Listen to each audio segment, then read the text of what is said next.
On est actuellement en compagnie d'une physiothérapeute spécialisée, attention, en périnéal et en troubles pubiens. Elle offrira Pelvien. pelvier, pardon. Ouais. Elle offrira des formations gratuites très bientôt, au mois de novembre. Elle est avec nous ce matin.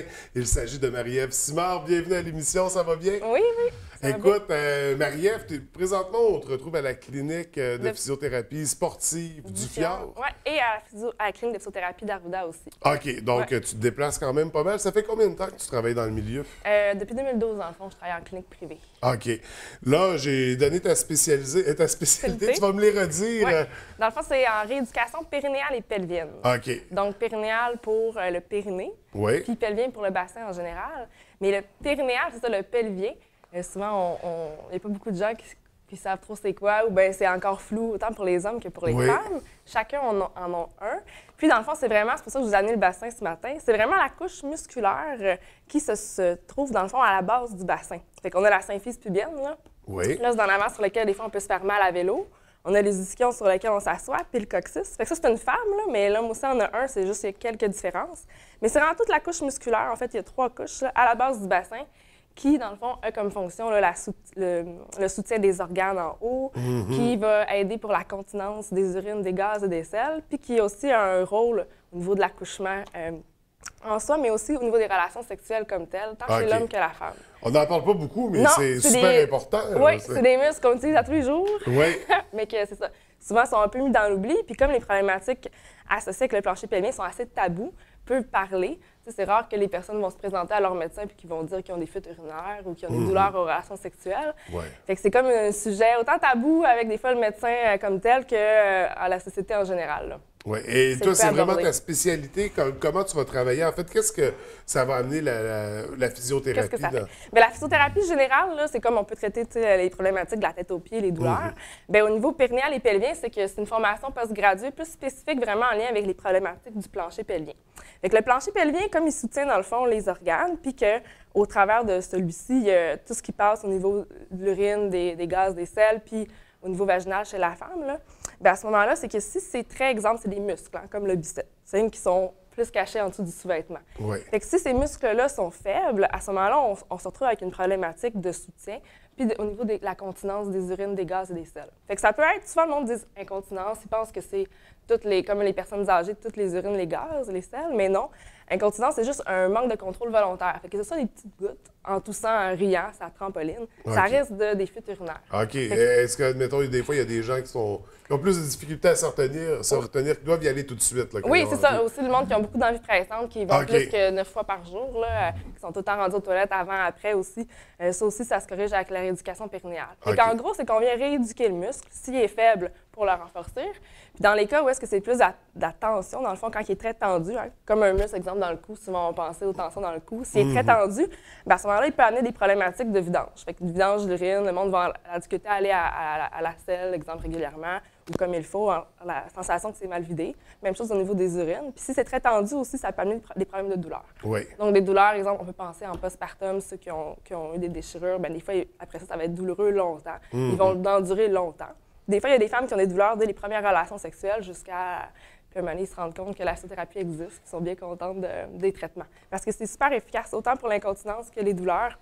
Ben, c'est ça, Les pour traitements... la propreté, l'hygiène, pour la vie sexuelle, mais on parlait du soutien pour des organes aussi. Oui. Est-ce que ça a un impact sur le ça. reste des organes? Oui, bien, dans le fond, tout au niveau de la vessie, de l'urètre, puis l'utérus chez la femme, c'est très faible. C'est sûr que ça, on retrouve beaucoup ça chez la femme parce qu'on a plus d'orifices, de trous, surtout dans la cause du vagin, là, où est-ce que les choses veulent descendre s'il y a un manque de soutien.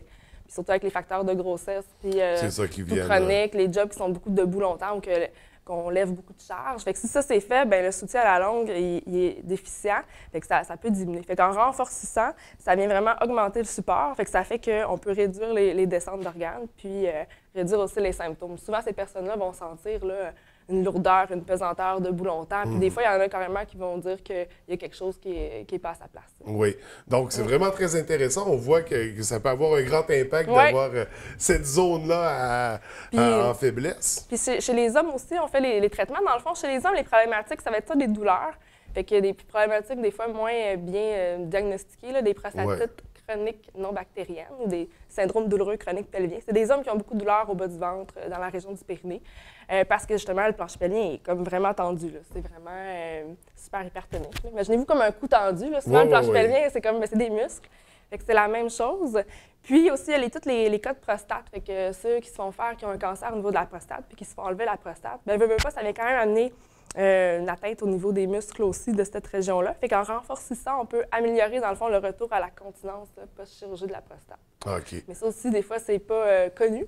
Fait qu'on peut faire le suivi en pré-op pour savoir les exercices à faire en post-op pour mieux retrouver la continence après la chirurgie de la prostate.